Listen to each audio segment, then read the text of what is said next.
మృత్యుంజయ ఒక suspense, mystery, thriller డ్రామాగా ప్రేక్షకుల ముందుకు వచ్చింది. పేరు ఇట్ ఈజ్ సెల్ఫ్ని జయించినవాడు అనే అర్థంతో కథ ముందుకు సాగుతుంది. ఈ సినిమా భావోద్వేగాలు, థ్రిల్, ఆధ్యాత్మిక ఎలిమెంట్స్ కలిసి తెరకెక్కించారు. అసలు ఈ సినిమా కథ గురించి మనం తెలుసుకుందాం. కథ ఒక యువకుడు చుట్టూ తిరుగుతుంది. అతని జీవితంలో వరుసగా జరిగే అనుకోని సంఘటనలు, ప్రమాదాలు అతనిని ఒక ప్రశ్న ముందు నిలబెడతాయి. ఇది యాదృచ్ఛికమా లేక దైవ సంకేతమా అనే ప్రశ్న అతని ముందు నిలబడుతుంది.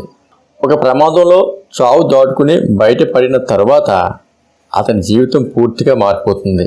అతను గమనిస్తాడు, కొన్ని సంఘటనలు ముందుగానే తనకు కళల రూపంలో కనిపిస్తాయని, ఆ కళలు నిజమవుతున్నాయని. ఇది అతని మానసిక భ్రమ లేక నిజంగా అతనికి ఉన్న ఒక అద్భుతమైన శక్తి.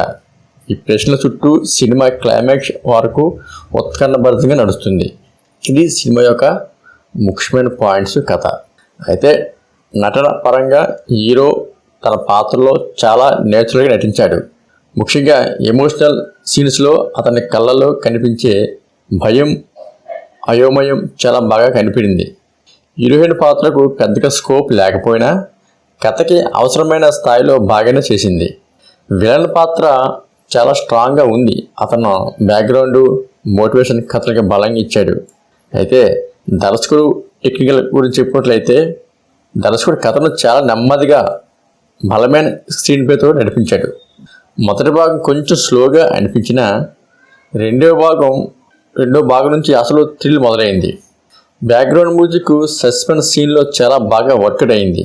Cinema photography, dark tones, shadow effects thrilling feel ఇచ్చాయి. ఎడిటింగ్ క్లైమాక్స్లో కాస్త షార్ప్గా ఉండవలసి వచ్చింది. అయితే ఈ సినిమాలో ఒక ప్లస్ పాయింట్స్ మనం చెప్పినట్లయితే ఇంట్రెస్టింగ్ కాన్సెప్ట్, హీరోగా నటన బాగుంది, సస్పెన్స్ ఎలిమెంట్స్ కూడా చాలా బాగున్నాయి, బ్యాక్గ్రౌండ్ స్కోర్ కూడా బాగుంది. అయితే ఇందులో మైనస్ పాయింట్స్ గురించి చెప్పుకున్నట్లయితే ఫస్ట్ హాఫ్ కొంచెం స్లో, కొన్ని సీన్స్ లాజిక్ మిస్ అయ్యాయి.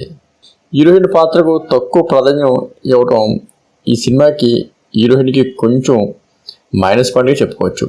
అయితే ఫైనల్ చెప్పినట్లయితే మృత్యుంజయ ఒక డిఫరెంట్ కాన్సెప్ట్తో వచ్చిన థ్రిల్లర్ మూవీ. ఇది సస్పెన్స్, ఎమోషనల్ ఇష్టపడే వారికి ఈ సినిమా నచ్చుతుంది. అయితే మాస్ కమర్షియల్ ఎలిమెంట్స్ ఆశించే వారికి కాస్త నెమ్మదిగా అనిపించవచ్చు. ఏదైనప్పటికీ ఈ సినిమా యావరేజ్ అని చెప్పుకోవచ్చు. మీరు ఈ మూవీ చూసారా? ఈ మూవీ చూసినట్లయితే మీ అభిప్రాయం చెప్పండి, కామెంట్లో తెలియజేయండి. మరిన్ని సినిమా రివ్యూస్ కోసం, సినిమా బ్యాక్గ్రౌండ్ స్టోరీస్ కోసం తెలుగు సినీ మ్యాక్స్ ఛానల్ సబ్స్క్రైబ్ చేయండి. ధన్యవాదాలు.